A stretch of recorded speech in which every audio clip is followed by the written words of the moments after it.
আসসালামু আলাইকুম সবাই কেমন আছেন? আশা করি বেশ ভালো আছেন। তো আজকে আপনাদের দেখাতে নিয়ে আসলাম চট্টগ্রামের সেই ভেটেরিনারি ও অ্যানিমেল সায়েন্স বিশ্ববিদ্যালয় থেকে। তো আসলে যখন এই বিশ্ববিদ্যালয়ের সামনে আসলাম, আসার মুহূর্তে যখন ঢুকছিলাম, তো আসলে একটা কথাই মাথায় ঢুকছিল যে আসলে এটা কেন অ্যানিমেল সায়েন্স বিশ্ববিদ্যালয় দেওয়া হয়েছে।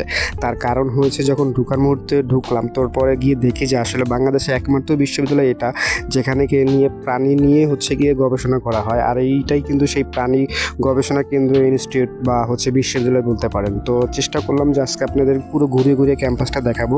তো যতটুকু সম্ভব হয়েছে সবকিছু দেখানোর চেষ্টা করলাম। তো আসলে এই ভবনে কি নেই, আপনি নিজস্ব ভবন, নিজস্ব খেলার মাঠ, নিজস্ব মসজিদ সব কিছুই আছে। এক প্রকার বলতে গেলে খুব সুন্দর একটা ইউনিভার্সিটি।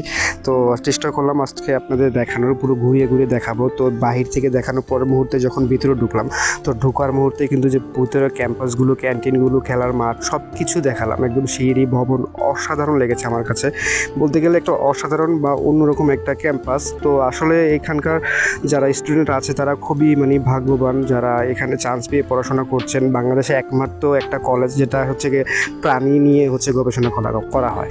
যাই হোক, আপনাদের কাছে ভিডিওটা কেমন লাগছে অবশ্যই কিন্তু কমেন্টে জানাবেন। ধন্যবাদ।